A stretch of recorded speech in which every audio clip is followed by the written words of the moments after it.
ನಮಸ್ಕಾರ ವೀಕ್ಷಕರೇ, ಇವತ್ತಿನ ವಿಡಿಯೋದಲ್ಲಿ ನಾನು ನಿಮಗೆ ವಿಶೇಷವಾದಂತಹ ಒಂದು ಬೆಟ್ಟವಾಗಿರುವ ಸದಾ ಹಚ್ಚ ಹಸುರಿನಿಂದ ಕೂಡಿರುವಂತಹ ದಟ್ಟಾರಣ್ಯವಾದ ತುಳುನಾಡಿನ 2 ಕಾರಣಿಕದ ದೈವಗಳು ನೆಲೆ ನಿಂತಿರುವಂತಹ ಪೂಮಲೆ ಎನ್ನುವ ಬೆಟ್ಟದ ಬಗ್ಗೆ ಹಾಗೂ ಈ ದೈವಗಳ ಜೊತೆಗೆ ಒಂದು ದಂಪತಿಗಳು ಯಾವ ಕಾರಣಕ್ಕಾಗಿ ಕಲ್ಲುಗಳಾಗಿ ಈ ಬೆಟ್ಟದ ಮೇಲಿದ್ದಾರೆ ಎಲ್ಲವನ್ನು ಸಂಪೂರ್ಣವಾಗಿ ತಿಳಿಸಿಕೊಡುತ್ತೇನೆ. ದಯವಿಟ್ಟು ಈ ವಿಡಿಯೋವನ್ನು ಕೊನೆ ತನಕ ನೋಡಿ ಹಾಗೂ ನಿಮ್ಮ ಅನಿಸಿಕೆಗಳನ್ನು ಕಾಮೆಂಟ್ಸ್ ಮೂಲಕ ನಮಗೆ ತಿಳಿಸಿ.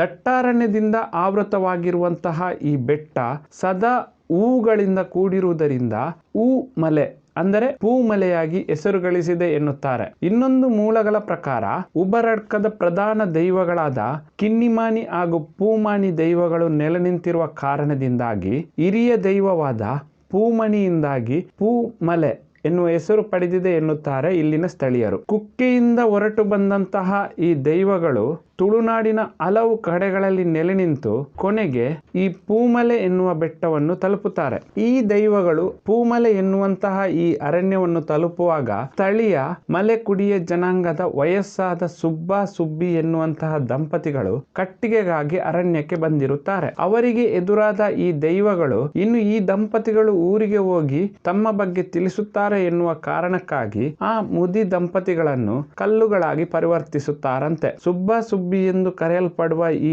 2 ಕಲ್ಲುಗಳು ಈಗಲೂ ಈ ಪೂಮಲೆ ಬೆಟ್ಟದಲ್ಲಿದೆಯಂತೆ. ಪೂಮಲೆಗೆ ಬಂದ ದೈವಗಳು ಮೊದಲಿಗೆ ಚುಬ್ಬ ಕಲ್ಲು, ಕರಂಡೆ ಕಲ್ಲು ಎಂಬಲ್ಲಿ ನೆಲೆ ನಿಲ್ಲುತ್ತಾರೆ. ಈ ಪೂಮಲೆಯ 2 ಎತ್ತರದ ಪ್ರದೇಶದಲ್ಲಿ ನಿಂತು ಈ ದೈವಗಳು ಊರಿನ ಕಡೆ ದೃಷ್ಟಿ ಹಾಯಿಸಿ ತಮಗೆ ನೆಲೆಸಲು ಯೋಗ್ಯವಾದ ಜಾಗಗಳನ್ನು ಹುಡುಕಿದ್ದಾರಂತೆ. ಪೂಮಲೆಯ ತುದಿ ಭಾಗ ಸಮತಟ್ಟಾಗಿದ್ದು ಸುಳ್ಯ ಸೀಮೆಯ ಎಲ್ಲಾ ದೈವಗಳು ನೆಲೆ ನಿಂತು ಈ ಪ್ರದೇಶ ದೈವಜಾಲ್ ಅಂದರೆ ದೈವಗಳ ಅಂಗಲ ಎಂದು ಗುರುತಿಸಲ್ಪಡುತ್ತದೆ. ಇಲ್ಲಿ ಶಂಖಾಕಾರದಲ್ಲಿ 2 ಬಾವಿಗಳು ಇದ್ದು ಸದಾ ನೀರಿನಿಂದ ಕೂಡಿರುತ್ತದೆ. ಇದನ್ನು ಅಗಸ್ತ್ಯ ಮುನಿಗಳು ತಮ್ಮ ತಪಸ್ಸಿನ ಅಗತ್ಯಕ್ಕಾಗಿ ನಿರ್ಮಿಸಿದ್ದಾರಂತೆ. ಅಷ್ಟಕ್ಕೂ ಈ ಪೂಮಲೆ ಬೆಟ್ಟ ಇರುವುದಾದರೂ ಎಲ್ಲಿ ಎನ್ನುವ ಪ್ರಶ್ನೆಗೆ ಉತ್ತರ ಪ್ರವಾಸೋದ್ಯಮ ಇಲಾಖೆಯಿಂದಲೂ ಗುರುತಿಸಲ್ಪಟ್ಟು ಪ್ರವಾಸಿ ತಾಣವೂ ಆಗಿರುವಂತಹ ಈ ಬೆಟ್ಟ ಇರುವುದು ಕರ್ನಾಟಕದ ದಕ್ಷಿಣ ಕನ್ನಡ ಜಿಲ್ಲೆಯ ಸುಳ್ಯ ನಗರದಿಂದ ಪೂರ್ವಾಭಿಮುಖವಾಗಿ ಉಬರಡ್ಕದ ಮಿತ್ತೂರು ಗ್ರಾಮದಲ್ಲಿದೆ. ಈ ಮಾಹಿತಿ ಇಷ್ಟವಾದಲ್ಲಿ ದಯವಿಟ್ಟು ಈ ವಿಡಿಯೋವನ್ನು ಲೈಕ್ ಮಾಡಿ ಹಾಗೂ ನಿಮ್ಮ ಅನಿಸಿಕೆಗಳನ್ನು ಕಾಮೆಂಟ್ಸ್ ಮೂಲಕ ನಮಗೆ ತಿಳಿಸಿ. ಹೊಸತೊಂದು ಮಾಹಿತಿಯನ್ನು ಮುಂದಿನ ವಿಡಿಯೋದಲ್ಲಿ ನಾನು ನಿಮಗೆ ತಿಳಿಸಿಕೊಡ್ತೇನೆ. ಎಲ್ಲಾ ವೀಕ್ಷಕರಿಗೂ ಧನ್ಯವಾದಗಳು.